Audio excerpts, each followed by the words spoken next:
zircon is a lot more important than people realize. So first we're going to go all the way back to the Middle Ages. Zircon was what the plague doctors carried around with them to tell whether someone had the Black Plague. So you would actually have the plague mask on, you'd have the roses stuffed in the nose. That's actually what the cone is for. They stuff it with roses so that they don't smell dead people. But they would be carrying around on the edge of the staff there, in that little piece. Some of them had a caduceus, some of them had the timepiece and such. But there would always be a small zircon in there, because the belief was, if the zircon lost its shine when it was near you, you had the plague. It's not really for real. It's what they believed. So you want to It doesn't work. I've tried it, it doesn't work. Where did you find a plague victim? I've been around for a long time. But no, it doesn't work. There's no science behind it. It was just a myth of that time. Well, And the it's a world was great flawed place at to that start. time too, so. Yeah. So we're going to kill the people then? Well, yeah, if they brought the zircon near someone, and that person, if they went, oh, it doesn't shine as well when it's near you, you're going to die. That's how they told people that they had the plague and they were going to die. And they'd lock you in your house. Yeah, they would lock you away and you would die. All because they couldn't see the shine on a zircon. Also works for finding witches too. Let's not get into that. We don't need any witch hunts here. All right, and my source for that is Parle Gems, which is a French website.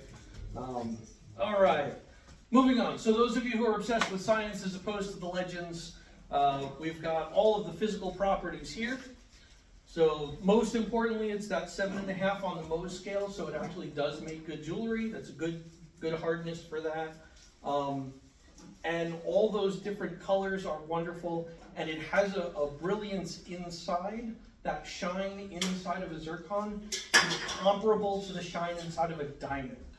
So you actually will get full rainbows. And some of the zircons that I have for sale, you could actually see in the proper light, they'll have that rainbow shine in them. Wonderful thing if you can see it. Streak is white, pore cleavage, conchoidal fracture, wonderful luster, beautiful, beautiful shine on them.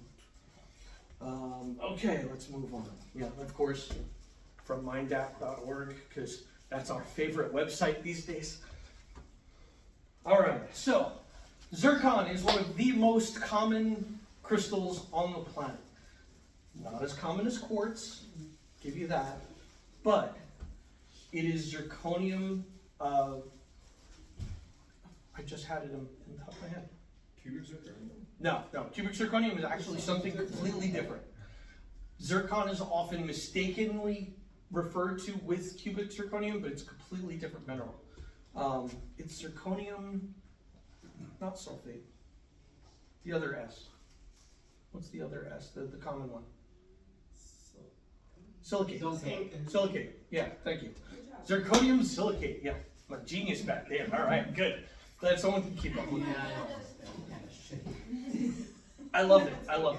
All right, so yes, or it's zirconium silicate. So you have that common element there. Most importantly, having to do with that, when you combine those two elements, zircon becomes extremely resistant to heat. So you have it forming at extremely high temperatures. In fact, the temperature to form a zircon is so high that it is said that it formed during the formation of the Earth. So early crystallization process, you actually have zircons that are dated back 4.4 billion years. Damn. More zircons than not are over 4 billion years old. Smoking. Yeah, like hot stuff. And because of that, it's very useful. But yeah, that just so that we could go over it again.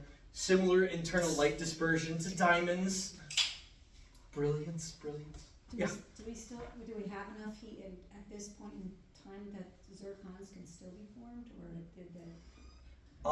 we have the hot enough temperatures? If you go down deep enough, it's likely, but it cannot be confirmed because all instruments melt before that point. Oh, wow. They use zircons to date a lot of rocks, a lot of granite type You know, I rocks. was just about to get there. So not all of them are 4 billion. Like, you know, they can, like around at the Black Hills in that area, you know, they date the rocks there by the zircons. Yep. At, you know, like 1.5, 2 billion years old or Yeah. whatever. From what I understand, for the smallest zircon to form, so when you have it in like a sand formation, it's about 1.5 million years. And the So thing, that's the bare minimum. yeah, the thing is that zircon can be replaced by radioactive, you know, minerals Well, in that's that how they do the crystal. carbon dating. And that's what they, Yeah. well, not carbon dating, but radioactive dating for those other minerals that are replaced. What do we got? So, were there any creatures when the zircons were being melted?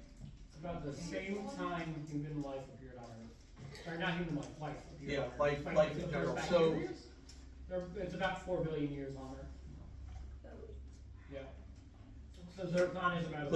Let me get to that. You guys are like going way ahead on all of this stuff.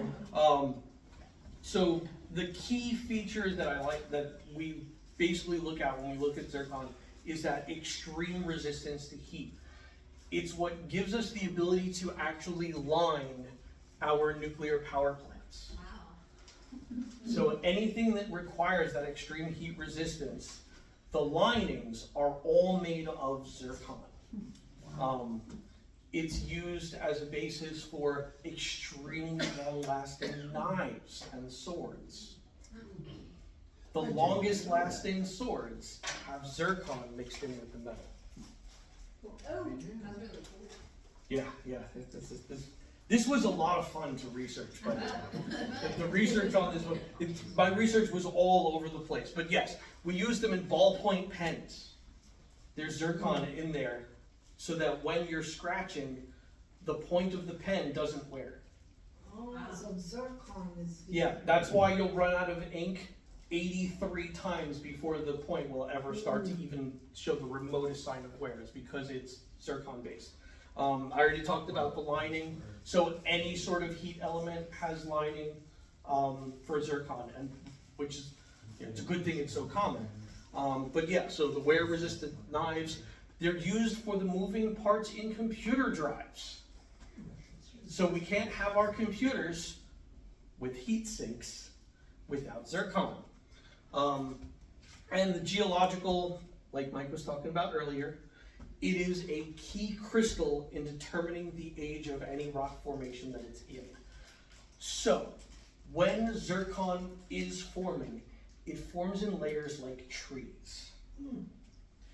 So as you're looking, it's almost like the phantoms in quartz. You have a zircon, then another zircon will grow over it, then another zircon will grow over it, and you'll get the layers. And if you cut a zircon open, you can actually count the rings.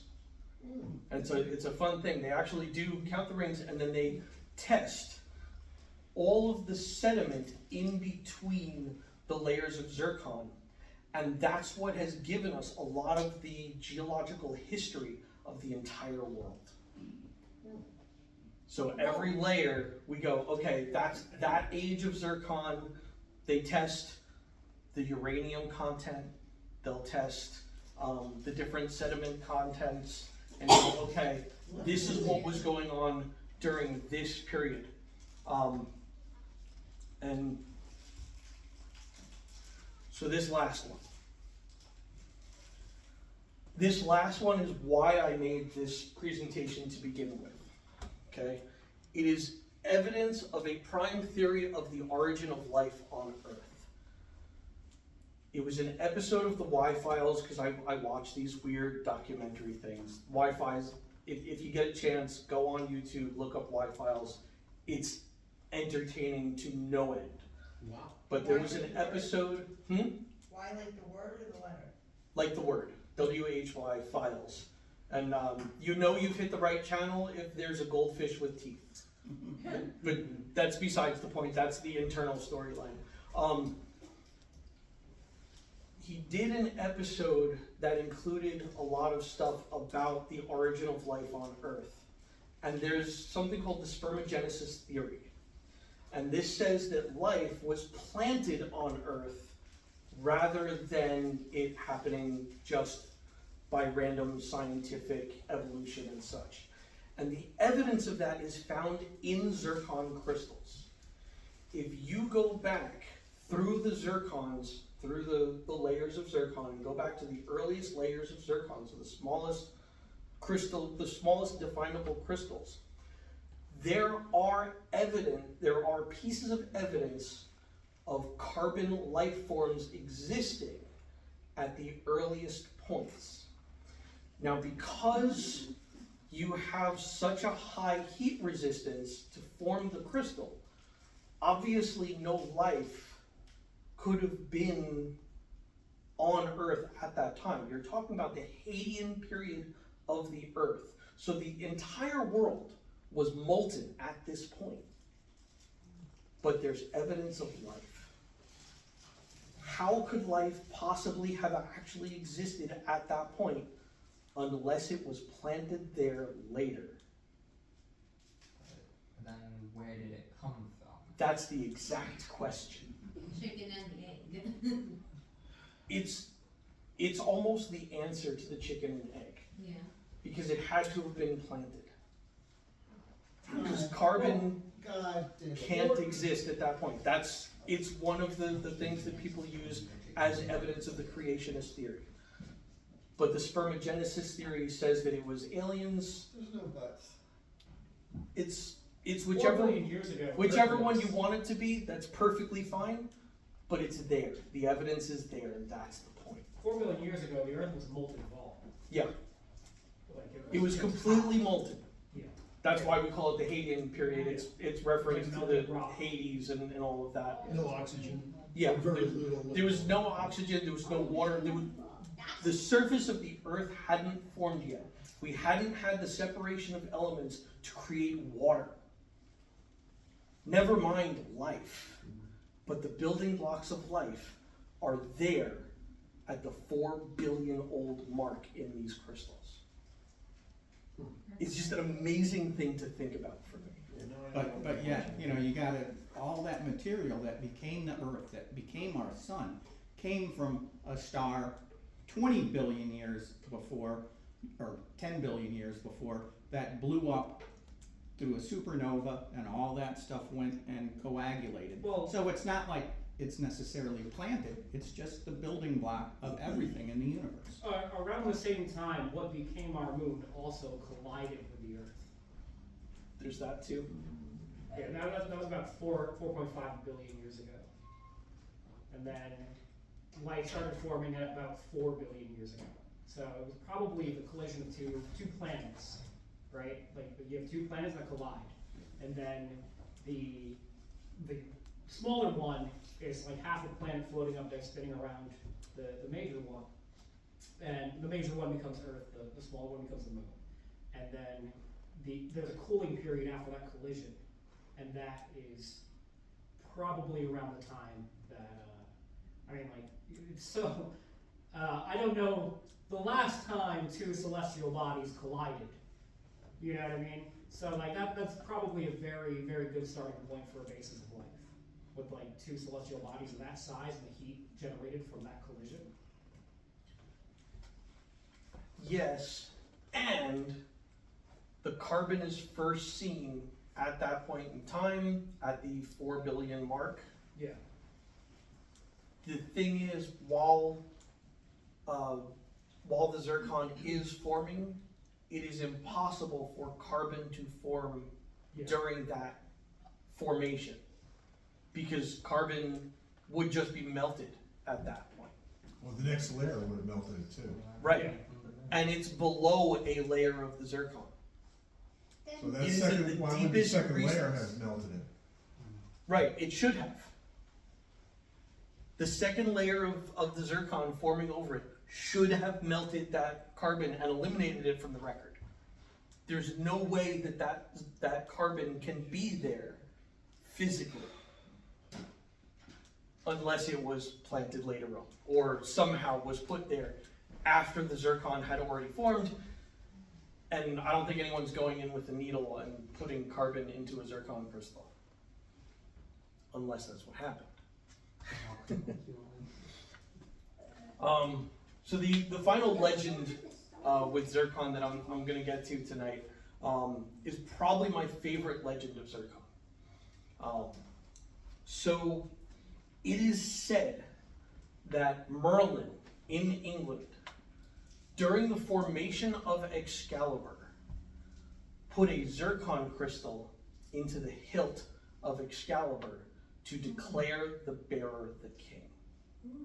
And it's the zircon crystal that allowed Arthur to slide the sword from the stone. Yeah, My dad told me about this. good. Good. Is that Excalibur, the sword over there? There's a picture I- of that video. I would love to say that that's actually Excalibur. But that's just a digital rendition. Oh, okay. I don't think they have the actual sword of Excalibur. Does anyone know that one? It's a legend. Yeah. Actually, I have it, it's hanging on the wall of my house. Oh, you have it? All right. Now we know. I gotta come over and swing it around sometime. Because I've got a lot of swords, but Excalibur isn't one I have. Maybe you can trade them. No, I've got some nice swords. We Yeah, might be able to you trade use for it for mine. for Excalibur. I would trade. I would give up a couple of swords for that. There you go. Yeah, and for anyone who is interested in my resources, the legends come from Parlegems, which is a European French site. The mineralogical and scientific resources, my dad, American Museum of Natural History, Gem Society, National Geographic, and I did take a lot from the Gemological Institute of Australia. They just have tons of information on zircon in Australia. I don't know why. And then a lot of my miscellaneous images come from Pixabay because it's free. I love things that are free. All right, any other questions for me? I know I went through this kind of quick. You said that zircon's almost as common as quartz. I found quartz since I was a kid. Yep. As far as I know, I've never seen a zircon. I don't know what a zircon looks like. Well, I've got a bunch of them over there. Alright. But zircon, the reason you don't see it is most of it is microscopic or macroscopic. Anywhere that you have sand, you have zircon. So do they filter the zircon out of the sand and then how do they refine it really? It usually gets crushed and glued. Okay. Yeah, because I you didn't can't melt it. Yeah, I figured, but Yeah. like through the sand or do they have like quarries or anything like that? Like how do they It can get quarried, it can be filtered through the sand, they just take everything else out and whatever's left is probably the zircon. Then how did they even glue it? Yeah, really, because Well- it would melt the glue, wouldn't it? Well, I mean, they're not applying heat. Salt doesn't produce heat, it just resists. Yeah, Yeah. a lot of separation of minerals is done chemically. Yeah. You know, they put different maybe it reacts with oxygen or maybe it reacts with Yeah, I was fluorine. gonna say that something it's like probably like a chemical glue, like a Yeah. solvent, Yeah. and then they just make it. Yeah, blend out. I know when they're using it in the lining, they actually put the zircon into the metal, so it's actually in Yeah. the metal lining, Cool. as opposed to like glued to Yeah, it. that's how they So what, they make just the knives and toss stuff. it in like chocolate Several chips? people Basically. find nice visible. Just zircon. a whole lot of it, like picture a chocolate chip cookie, that's more chocolate than cookie. Yeah, that's how you do it if you were making Oh, I like that image, that's a good image. Thank you for forcing me to do that, I appreciate that. You are welcome. Well, how are we supposed to visualize it other than cookies? Exactly, cookies is the only way to visualize anything. Thank you. Either that or coffee. Coffee and cookies together. Yeah. So good. And that's why we visualize that way. All right, anything else? Well, so would they use it for like, cause if they can line nuclear reactors with this stuff, right, so Mhm. that it doesn't melt or whatever, Right. do they use this for like firefighter equipment or like buildings and things of that nature? Anything that requires that level of heat resistance in a lining, zircon is used in that lining. Probably any kind of refractory equipment. Yep. You know, mining, you know, glass factory, Yep. anything like that. Anything that'll tend to overheat, you've got some zircon in there. Yep. That going so far back to the military? Yep. Oh, okay. Yep, a lot of military uses for zircon. Mm. Oh, okay. Cool, huh? Yeah. Most of what we have comes from military in some way. I mean, you're not wrong. But now we're getting into theoretical territory, and let's leave that for some other time. Who gets to do with the science? Yeah. Okay. All right, anything else? It was a good presentation. Yeah, no, we